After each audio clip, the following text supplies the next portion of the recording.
That's Hardcore Horvath, I guess. I'm just a grown-up Jackass Kid.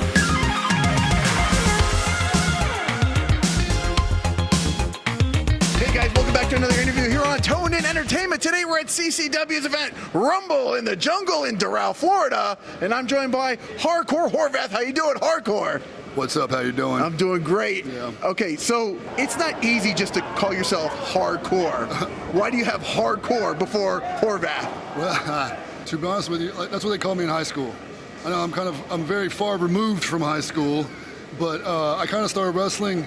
I started using my last name, and hardcore kind of fit with that in general. And it's kind of a throwback to back in the day, what they used to call me in high school and stuff. So I just rolled with it. And I know it's kind of a crazy name to call yourself, but you know, I like the craziness, so bring it on, whatever. I was gonna say, I've seen you in the ring, and you're definitely not softcore in there. You're definitely hardcore when you're in the ring. Thank you. Yeah. I like to throw down. You know what I'm saying? Okay, now they called you that in high school. Yeah. Was there a specific reason or altercation that how you got that nickname? Dude, I played football and skateboarded, and I was a Jackass Kid, but I also was in pro wrestling, and so me and my buddies did backyard wrestling, and so everyone knew that's what I did. I'd have all the football players do wrestling moves to me. That was just my moniker, and articles on me in the school newspaper about the backyard wrestling stuff. It's what I wanted to do when I was a kid. So I wrote Shawn Michaels Wrestling Academy back in the day. That's how old I am right now. But I kind of took my 20s and partied it away, and then in my 30s I got serious and got in the gym, and then I was like, I think I can still do it, And I moved down here to Florida and linked up with Matt Seidel, and the rest is history. Been here for 3 years now. Like saying, but 3 years. Okay. Been doing it, yeah. Now you said you were a jackass type of kid. Any fun stories to share? Not really. No, come on, there's got to be one. Oh man. Well, of course, I was really into like jumping off of high stuff in the bushes and shopping carts, breaking my nose, stuff like that. Doing all that fun stuff, gross out stuff. One time I just grabbed a cricket and I ate it at lunch just to freak everyone out, right? And so at football practice, one of the coaches' little boys came up and like, this guy will eat crickets. And he's like, I know where a bunch of crickets are. I'm like, all right, go get one.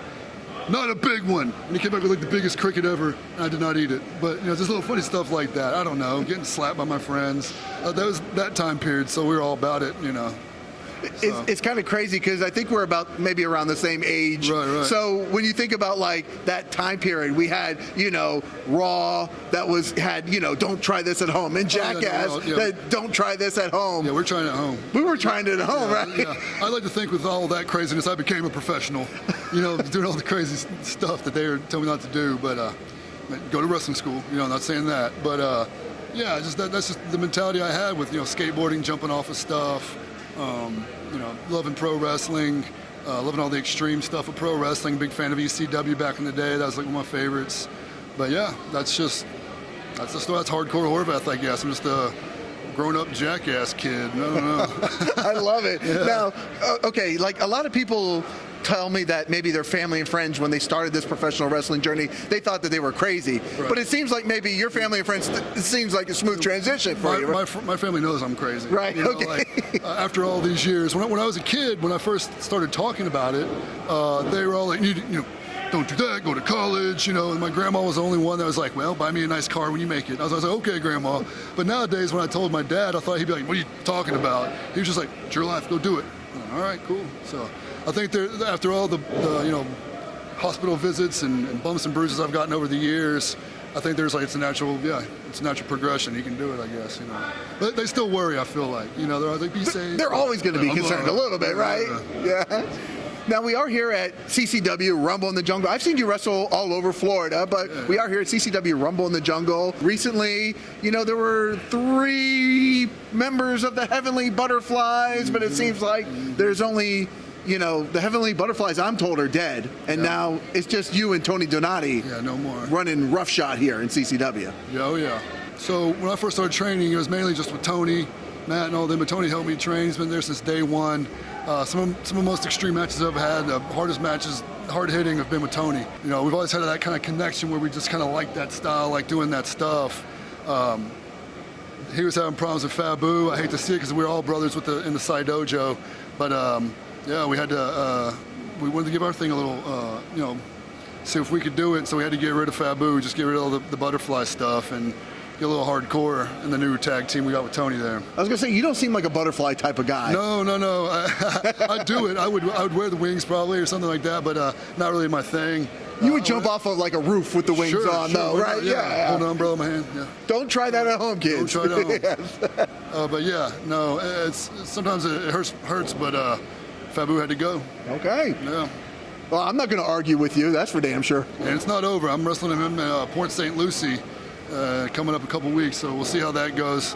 We just Tony just got him in Tampa, so it's my turn now for Fabu, and I'm ready for it. I'm ready to wrestle Fabu. Okay. Now, you've been doing this for a few years now. Sure. What would you say is the biggest lesson maybe you've learned about yourself in your pro wrestling journey? Biggest lesson I've learned about myself. Man, I don't know. Pro wrestling, when you get into it from the outside and you actually start doing it, you realize it's kind of a grind. It's a long journey to wherever you'd like to go, and if you don't show up and just keep over and over, it's just like the gym or doing anything else. You have to constantly it's show up, boom, show up, boom, show up, boom, and just kind of take that grind like that. It's not in a bad way because we all love it, so it doesn't feel like a grind, and that's what you kind of have to appreciate, like, you know, the journey more than anything. There's not really like it's like, you know, life's a journey, not a destination.